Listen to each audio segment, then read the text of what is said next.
thought that I should review a Hero fountain pen. So here we go. Hero 612 fountain pen, yet another Parker 51-esque pen. I'm going to cover the parts of the pen. I'll tell you what I like about it, what I don't like about it. But before I tell you what I like and don't like about it, I'll do a writing sample. Let's get started. Here he comes to wreck the day! Hero 612 versus Pilot Metropolitan. You can see the Hero is a little skinnier, but about the same length. Okay, so as I said, kind of an inexpensive Parker 51. And there are some differences. For example, you have with the, sorry, that was not clear, with the other Hero Parker 51 type pens, I've seen them with a little ink window. This one just has a thin metal ring. I've seen these on eBay, new old stock, for $13.99, so 14 as in $14. It's not a very expensive pen. And there even is an all-steel version with a steel barrel, which actually looked kind of cool, to be honest. Let's go over the parts. So on top we have the famous Parker 51 jewel, which has another name, but I always forget what the actual name of the jewel is. People call that a jewel. Then you have the Hero logo on the clip. And what is kind of fun is that the clip is spring-loaded, which I think is very nice. We have a sort of center band on the cap. It says, I'm assuming, Hero 612, and it says Made in China on the other side.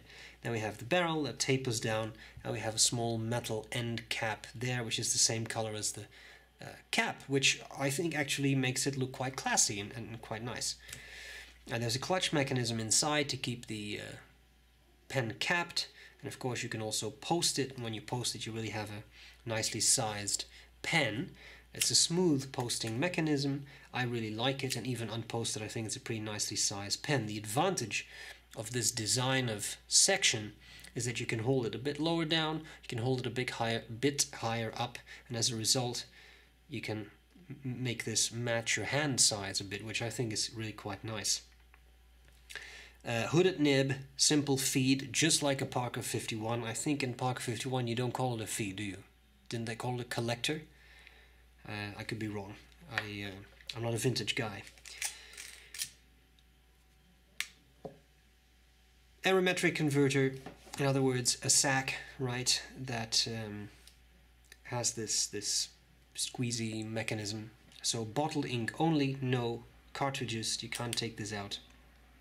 And that's pretty much it. So you don't really have an ink window, but there are many cartridge converter pens that don't have an ink window, right? So I don't think that's necessarily a huge deal. Let's see how it writes. This didn't come in a box or anything, it was just a pen. Alright. Hero 612.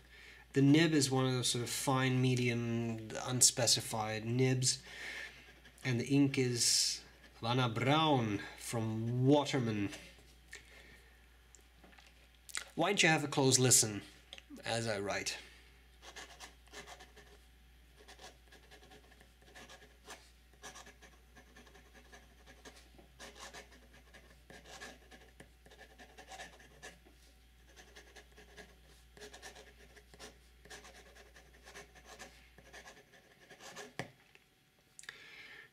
It's not the smoothest nib I've ever used. It has a lot of feedback. Could probably smooth it out a little bit, but there isn't a whole lot of tipping. But you could.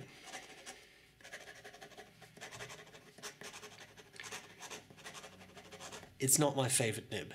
I'm going to be very honest here. It's very, very feedbacky and quite scratchy. I don't like it very much. But I will say it has a very nice and consistent ink flow.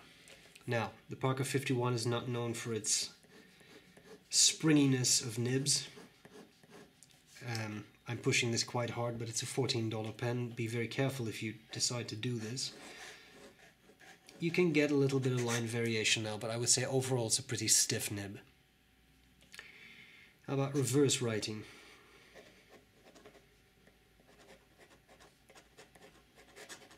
It's possible, but you can see it starts to run dry, and this too is not the smoothest experience. So, Hero 612, let's see what I like and what I don't like about this pen. What do I like, what do I not like about the Hero 612?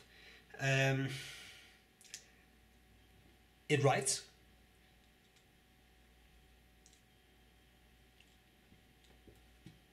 Which is good, but beyond that, there's a lot going on. It feels cheap. It feels cheap, and there are specific things like for example the clip. It's very shiny, so I hope I can show this off, but it really easily misaligns. Okay, so it's kind of loose. Spring loaded, which isn't very nice. You can also push it back into position, but it looks a little cheap. It feels a little cheap when something gets all crooked, you know, with very little effort. The barrel feels very plasticky. Yeah, because it's plastic! Yeah, I know, but there is plastic and then there is plastic. This feels like a very cheap plastic to me. And that's, yeah, it's just my experience. Another thing I noticed was you have this metal part here, and it's not in there completely tightly. I don't know if you can hear this, but it actually moves. It moves a little bit. I don't know if it would come out. I don't know if you can screw it out. I haven't been able to do that, but it's hard to get a good grip on it. These kinds of things just add, for me, to the cheap feel of the pen. Now, having said that, given that you can buy it for about $14, what can you expect? It would be really cool if you buy a $14 pen and it would feel like a $1,000 pen, but unfortunately that's not the case. If you're looking for an inexpensive pen that you can throw about, then I think this is a great option, right?